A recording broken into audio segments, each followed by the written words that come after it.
Hey, bonsoir tout le monde. Donc, je vous fais un live ce soir, live de ma voiture. Il y a des petits problèmes de connexion chez moi, donc j'ai pris mon LTE. Puis, en fait, j'étais pas chez moi, j'étais au studio de yoga ce que j'enseignais ce soir. Puis, je voulais vous faire un live de là. Puis là, c'est ça, le réseau fonctionnait vraiment pas bien. Alors, je me suis dit pour être tranquille, j'allais venir dans ma voiture. Et puis, ben, ce que j'ai pour vous ce soir, donc avec un petit peu de retard, je suis désolée, 4 minutes en retard, c'est pas si mal. Comme j'ai mentionné en fait sur le petit post que j'ai fait ce midi, si présentement tu as déjà prononcé récemment en fait les mots je suis plus capable. Puis là, on parle pas juste de l'humidité, parce que honnêtement, moi aussi, l'humidité, je commence à pas être capable. Quand on vit au troisième d'un condo, il n'y a pas d'air climatisé, il fait chaud. Mais non, en fait, je parle plus des situations où on est vraiment plus capable, que ça devient super lourd, puis que on voit comme pas vraiment de porte de sortie. Mais à ces personnes-là, parce que je trouve ça drôle, ou peut-être ça l'est pas tant, c'est que ces temps-ci, je suis vraiment confrontée à des gens qui me disent ça souvent. Ils viennent vers moi, puis là, ils me racontent leur histoire, puis ils sont comme « Ah, mais je suis plus capable! » Puis je suis comme « OK, je leur pose une simple question pour les amener à réfléchir. Parfait, t'es plus capable, mais qu'est-ce que tu as fait? Est-ce que tu as posé une action pour sortir de la situation? » Puis là, souvent, c'est comme Ben non, j'ai rien fait. » Parce que justement, lorsqu'il se présente une situation comme ça, il y a deux choix. Il y a la première qui est d'agir, puis la deuxième, ben, de rien faire, puis de subir.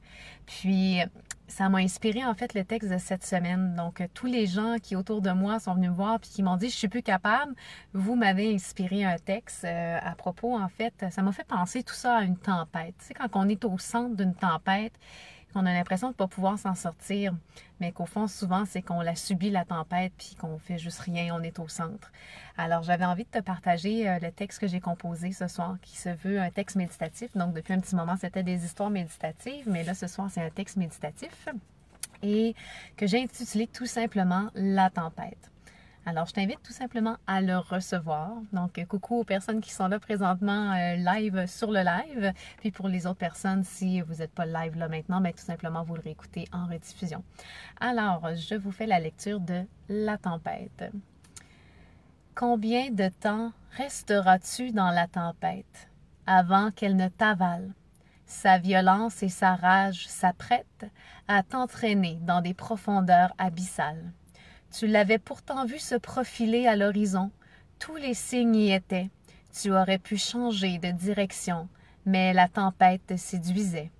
Puis la tempête t'a pris ton bateau, emportant avec elle ta fierté et ta confiance, te laissant pour seul et unique vaisseau, une bouée de méfiance. Désespérément accroché à ta bouée, sur le point d'être noyé par l'ego, tu te prends encore quelques goulées. La prochaine sera peut-être celle de trop, celle qui t'entraînera dans les ténèbres, t'abandonnant à la lourdeur, tel un boulet funèbre, te coulant à pic vers la noirceur. Les secours sont tout autour. Il te suffirait d'un petit geste pour enfin revoir le jour. Il te suffit de lancer la fusée de détresse. Combien de temps encore resteras-tu dans la tempête? Combien de temps? Et voilà. Alors, je te pose la question, si toi, présentement, tu es dans une situation de tempête dans ta vie, que ce soit une situation de tempête dans ta tête avec les pensées qui se bousculent de gauche à droite, une tempête dans ton cœur, que ce soit des émotions trop vives que tu vis ou peut-être même des émotions trop vives que quelqu'un autour de toi ou des gens autour de toi te font vivre, ou une tempête dans une situation autour de toi, que ce soit dans ta sphère de travail, dans ta sphère d'amitié, dans ta sphère familiale, eh bien, si tu es dedans en ce moment, qu'est-ce que tu peux faire? Qu'est-ce que tu peux faire pour trouver de l'aide autour, du secours autour ou juste poser une action qui pourrait faire la différence? Parce que il y a des gens en fait qui aiment tout simplement retrouver le calme au cœur de la tempête. Personnellement, je trouve que c'est peut-être pas la bonne solution parce que lorsqu'on est au cœur de la tempête, ben la tempête, elle va revenir, elle est autour. Qu'on va à droite ou à gauche, on n'aura pas le choix, il va falloir la traverser éventuellement.